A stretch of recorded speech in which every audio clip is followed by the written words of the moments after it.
आर्यवैश्य मित्रमंडळ देगलूरच्या वतीने सन्मान सोहळा देगलूर येथील नगरेश्वर मंदिर येथे संपन्न झाला। परमपूज्य गुरुवर्य गणेश्वर शास्त्री द्राविड वाराणसी आणि हरिभक्त परायण श्री सद्गुरू चंद्रशेखर महाराज देगलूरकर यांच्या प्रमुख उपस्थितीत हा सन्मान सोहळा पार पडला। यावेळी व्यासपीठावर निजामाबाद तेलंगणाचे आमदार धनपाल सूर्यनारायण, महाराष्ट्र आर्यवैश्य महासभा अध्यक्ष नंदकुमार गादेवार, भाजपाचे प्रदेश उपाध्यक्ष अमरभाऊ राजूरकर, नंदकिशोर दाशेटवार, माधुरीताई कोले, भावना दाशेटवार, बबिताताई आष्टीकर, नंदकुमार मडगुलवार, लक्ष्मीकांत पद्मवार, सुधीर पाटील, सूर्यकांत शिरपेवार, ज्ञानेश्वर महाराज, दिलीप कंदकुर्ते यांची विशेष उपस्थिती होती। या सन्मान सोहळ्याचे सूत्रसंचालन बापू दासरी नांदेड यांनी केले आहे। समाधान, सौख्य, दीर्घायु, आरोग्य देणारा ठरो, कारण की गुरु या ठिकाणी आहे आणि गुरूंच्या हस्ते प्रज्वलित झालेला दीप हा समाज बांधवांच्या जीवनामध्ये नक्कीच सुख, शांती, समाधान, दीर्घायु, आरोग्य देण्यासाठी आशीर्वाद वच देईल आणि नक्कीच ते आशीर्वाद फलद्रूप होतील। अंधार दाटला आहे तू ठेव उशाला दिवा, जग जरासे त्याला येईल कशी ही हवा, उजेड जपाया जागे राहावे लागते आता, वातीचे बळ धराया उभी इथे समाजाची सर्व गाथा।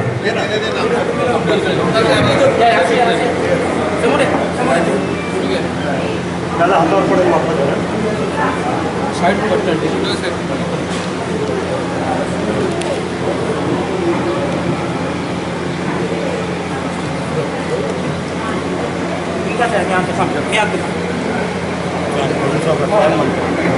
या देवी सर्वरूपेषु शक्तिरूपेण संस्थिता, नमस्तस्यै नमस्तस्यै नमस्तस्यै नमः। वासवी मातेचं पूजन आणि हा दीप प्रज्वलनाचा कार्यक्रम एक मांगल्याचं सूचक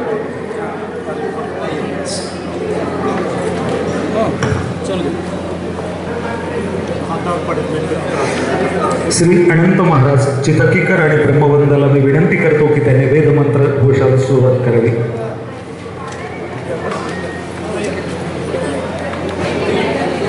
आणि केक कुलकर्णी या पुढे या राजू मेणबत्ती घ्या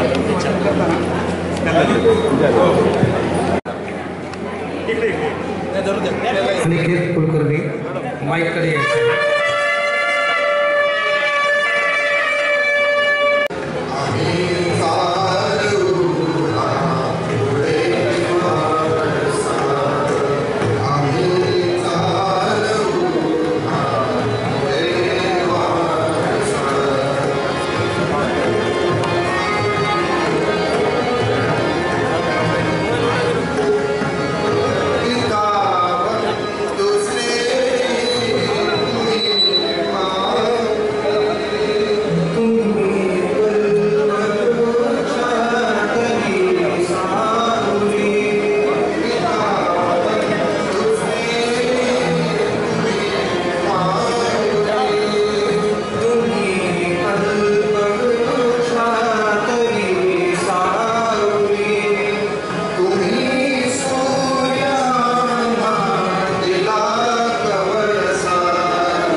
मानपत्र देण्यात येत आहे.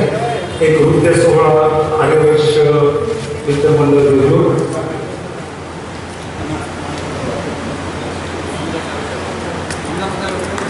कार्यक्रमाचे अध्यक्ष आमदार सूर्यनारायण धनपाल हे सुद्धा सत्कार करू इच्छितात आणि मग मानपत्राचं वाचन.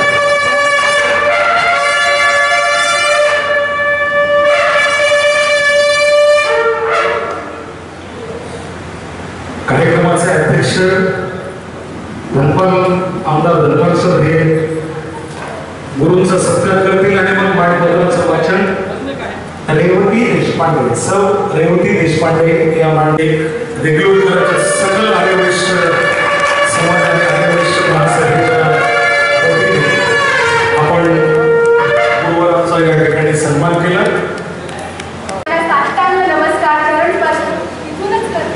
आणि सन्मान पत्राचं वाचन सुरू करते.